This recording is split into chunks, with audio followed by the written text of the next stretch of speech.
I did my job within the bounds of the law. Binigay ko sa kanila ang lahat ng leeway. Kaya lang, things has to end. Everything, all the leeway was given to him. Para lang magawa ang ultimate objective, which is right away. Yun lang. Yun lang ang trabaho. Wala nang iba. Sir, so you mentioned make him ride the plane. So yun ang objective na pinasa sa'yo. Kasi may video din, sir, na sinasabi mo, that's beyond my pay grade. So hindi mo talaga alam ang ruta kung saan dadalhin. Basta ang kailangan lang pasakay siya sa plane. Alam mo, I have glimpses. Alam kong lilipad ng aeroplano, pero kung ano ang inuto sa piloto, malalaman ko ba yun? Diba? Beyond my pay grade. Basta ang motor na, arrestuhin mo siya. Dapat nga natapos na dun sa 250. Pagdala ko sa 250, dapat wala na, tapos na ako dun eh. But the problem is, he needs to ride the plane. Kasi huli ko siya eh. Huli ko siya. Ako nag-grab ng rights niya. I was the one who placed him under arrest. So I have to make sure that he has to be delivered to the court. Who issued the warrant? Kasi yung sinasabi ng warrant eh, bring him to the court. Pero sir, just to be clear, alam mong dahig ka ang ano niya? Eh, hinggang ICC ang warrant eh. Alam ka naman, dali mo siya sa... Pero diba? Pero it's based on the Interpol. That's the Interpol request. It's just not for you to say nung dun sa video, hindi lang talaga ikaw say pwedeng manggaling kumbaga. Tama, sir? Kasi tinatanong ka nila Pero sinabi ko sa kanya, nung eventually, di ba? Nung final namin, hindi na inilalabas yun. Mr. President, I regret to inform you that a decision has been made that you will be brought to the Hague, to the ICC who issued the warrant. Sinabi ko sa kanya yun. Ayaw na sabihin yun. Hindi na ilalabas ng basta-basta yun. Kasi alam nila eh. Sinabi ko yun. If you remember the timeline between sa 12 hours, saan siya? Saan mo siya sinabi? Nung patapos na? Patapos na. Talagang sabi ko, pupresahin na kita pag hindi ka pa sumunod. Eh, hindi naman pwedeng mag-argue tayo dito. Una-una, ang sinasabi ng mga abogado niya, show us this and show us that. Sinasabi ko sa kanila, sir, mga abogado kayo, hindi ako judge dito. At walang judge dito.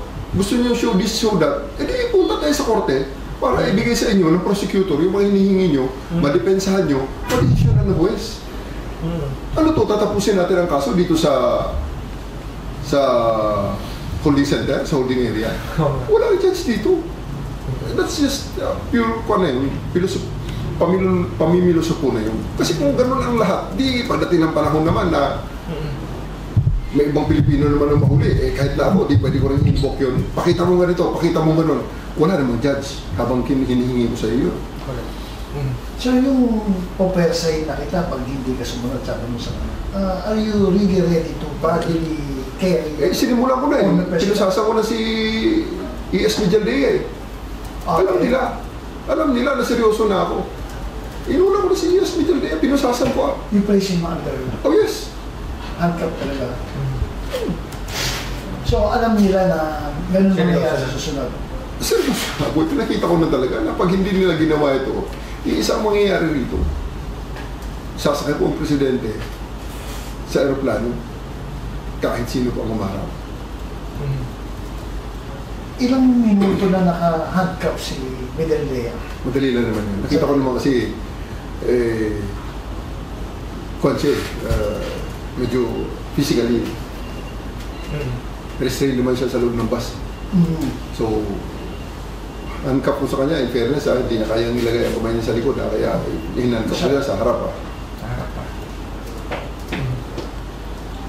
Sir, addressing din the elephant in the room, no? Sa probably, syempre, after this one. Are you taking parang, sabihin na siyempre, presidente natin si BBM, but may direct orders pa from you? I haven't talked to the president. Wala akong linya sa presidente natin. I haven't talked to him. On this matter. Wala akong linya parang. And I don't think that the president will, it's proper the president to talk to me dahil unless na gusto niya, pero ako, wala sa protocol yun. Hindi ko... Maraming dadaanan, sir. hindi lang sa ganun, hindi ako ganun ka-feelingero. But, sir, ikaw ang ground commander, di ba? Yes. Villamote. Ang nag-designate sa'yo, si Chief. Yes.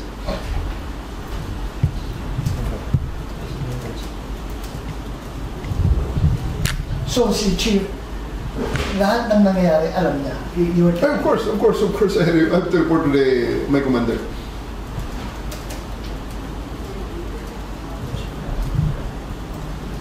Okay na ako, kuya. Kasi ang maganda ang sinasabi ng mga tao, yung cool ka lang nung Yeah, di ba nagsabi si Presidente na hindi mo ko madadala? Anong eksaktong word niya? Over my dead body ba sinabi niya? Yung mga ganun. no? You have to kill me first. You have to kill me first. Yeah, yun ang exact word. Sagot ko naman sa kanya, that is not our intention, Mr. President. It's not our intention. Wala tayong ganun. Kasi yung mga mindset niya na patay na lang kaagad ang solusyon. Hindi kung ano ang mindset nila, together with his enablers, pasensya na kayo, hindi ako kasali. Maraming solusyon aside from patayan. Okay? Sir, ano mo kay Sena, natural doon sa anak yung Katie na nakapagbitaw ng mga masasama. Namura ka, sir. Baka Two-star. talagang nakaganon pa. Anong part of the job? O I've seen worse. I've seen worse. Sa kapal ng, kaya pumapal ang balat ko sanay na to sa mura And I'm sure, sir, you understand na, of course, na magkakaroon talaga ng emotion. Of course, it's the part. Pagbigyan na natin. Bata pa yung bata na. Marami pa siyang maintindihan sa mundo ko na din ang bata. So, nothing personal. Nothing personal. tapos, binasahan mo ng Miranda rights si Miguel Leye. Ano mangyayari sa'yo? Arrestado siya Are for... you going to pursue the case again? Arrestado siya for 1829 for obstruction of justice, no?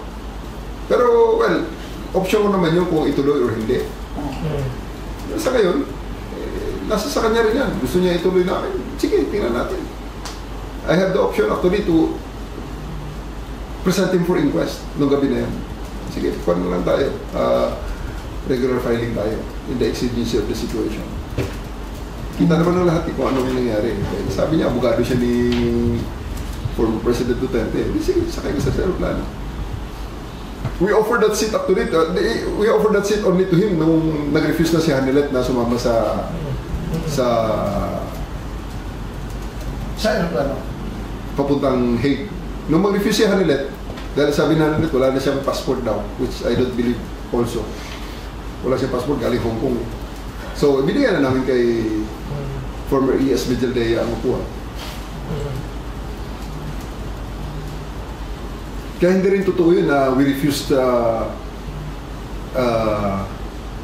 na pasamahin ang kung sino ang choice niya. Hindi Ang choice niya, ang choice namin ang ayaw sumama. Kasi we would have been more comfortable kung sumama si Mrs. niya. Kasi syempre, yun ang nurse niya, yun ang makakaalam ng lahat. So, nagpadala kami ng isang doktor, may dalawang nurse. Ang dami. Ang isang nurse doon, amin ang isang nurse, yung nurse niya, yung mismo, personal nurse niya. Oo. At isang si Romy, yung kanyang pinaka-close in bodyguard.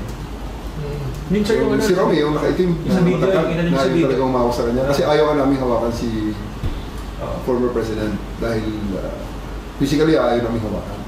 Kaya si Romy ang nirequest namin. Sundalo yun. So, he's a uniform authorized, personnel na talagang trusted niya na kumahawak sa kanya. Huwag siyang bumagsak and everything. So, pinasama namin. So, may isang slot na natira. It's either ang first choice namin doon, si Hanilet. Ayaw sumama. So, pili kami ng isang abogado. Anong volunteer na si E.S. Vijaldea. Kaya nga, na-delay pa yun. Okay. Kasi nga, nagpalit pa ng manifest. Nagpalit ng manifest dahil ang nakasulat sa manifest si Hanilet. Hindi, ayaw lumipad ng aeroplano, ayaw lumipad ng mga piloto kung hindi tama ang manifest. Kasi nga, lisensya naman nila ang nakataya doon. Unauthorized passenger yun kung nagkataon.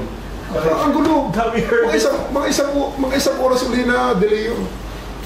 Kasi sir, nung habang we're following the story, inisip namin na lawyer, the lawyer delaying it. So yan pala ang nangyari. Change of manifest, okay.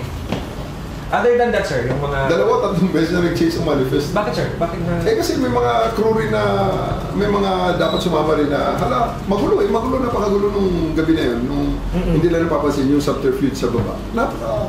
Napakagulo. Kasi ang formality, ang hirap ng pagpalipad ng aeroplano, hindi ganun-ganun Okay.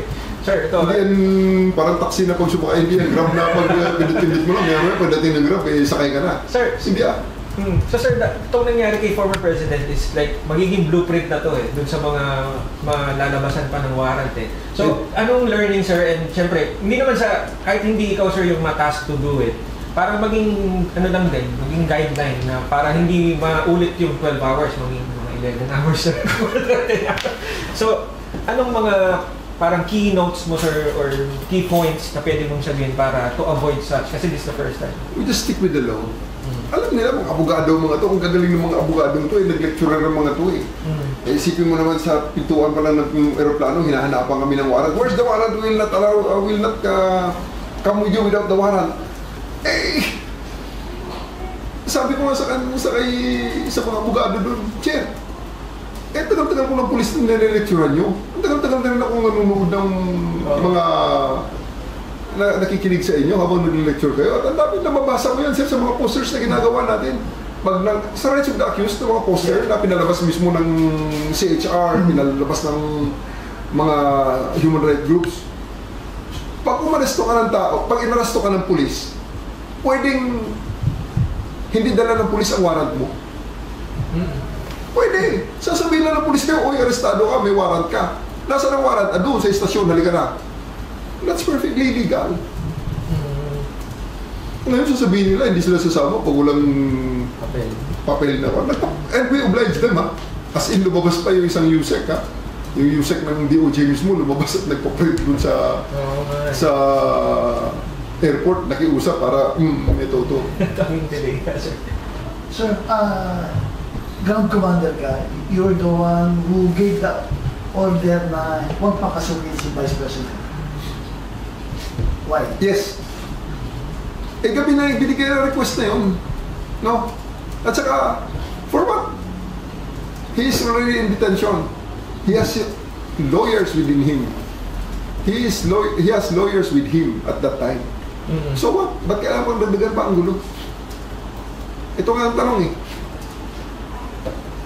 Gaano karami ang nahuli ng mga kriminal nung araw na yun, March 11, all over the country? Ilan sa kanila ang pinagbigyan ang lahat ng hiling, except for a few na hindi pwede talaga. Diba? We bent over backwards, hindi mo pwedeng sabihin na kami ay naging oppressive and everything. Lahat na accommodations binigay sa kanya. Sir, even na pagpunta dun sa Pinamon, binandirin niya, was that the original plan? Na dun siya dalhin? We planned it, yes. We planned it kasi yun ang nakita namin na... Nearest. Hindi lang nearest. That is the most comfortable place in the airport.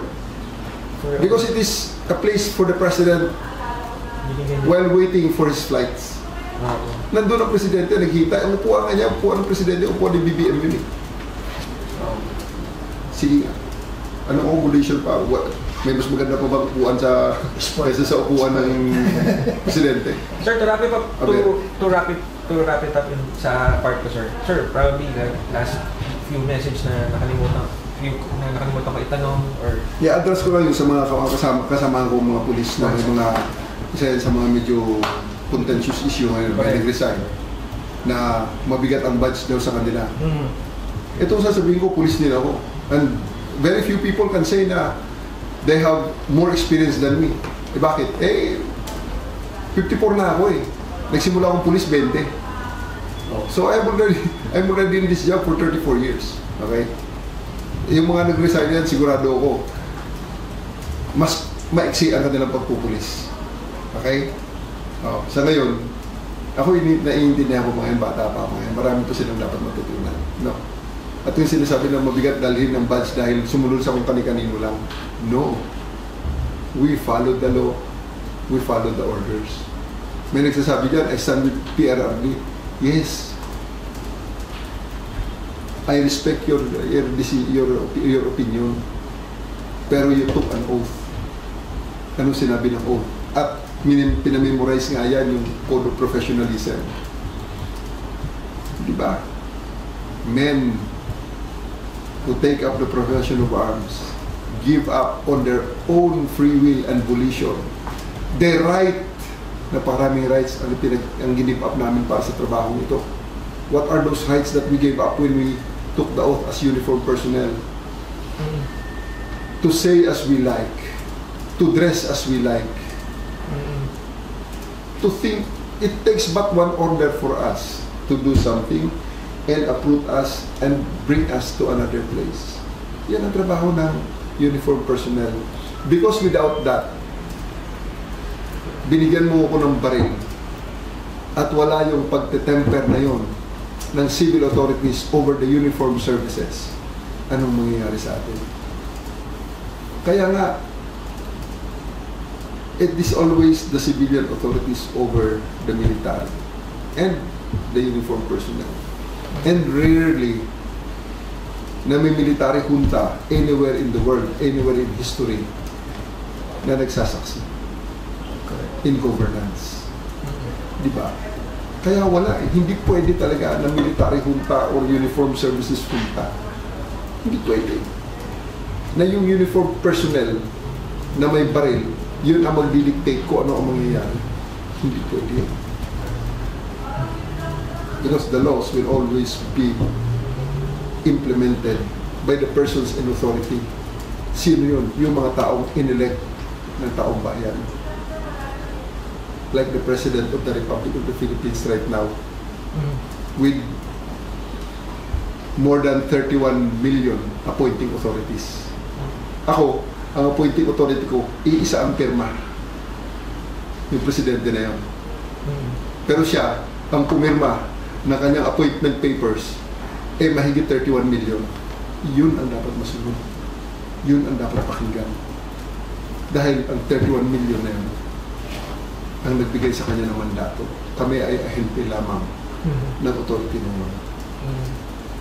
Kaya nga hindi ko question ang authority ng Duterte na magbigay ng kung ano-anong mga order nung siya ang presidente. Sinunod din siya. Kaya nga nagkaganon. O yun, nireklamo nga lang siya ng ilan sa mga naging biktima ng mga order na yun. Ngayon, harapin niya, sagutin niya. Yun ang beauty of the law. So kung ako tamaan din, pagdating ng panahon, sagutin natin. But I would like to tell you very, very never in any point of my career I feel more comfortable in following orders than this administration. Because in this administration, everything and all the orders that I receive, I believe to be legal. Which I cannot say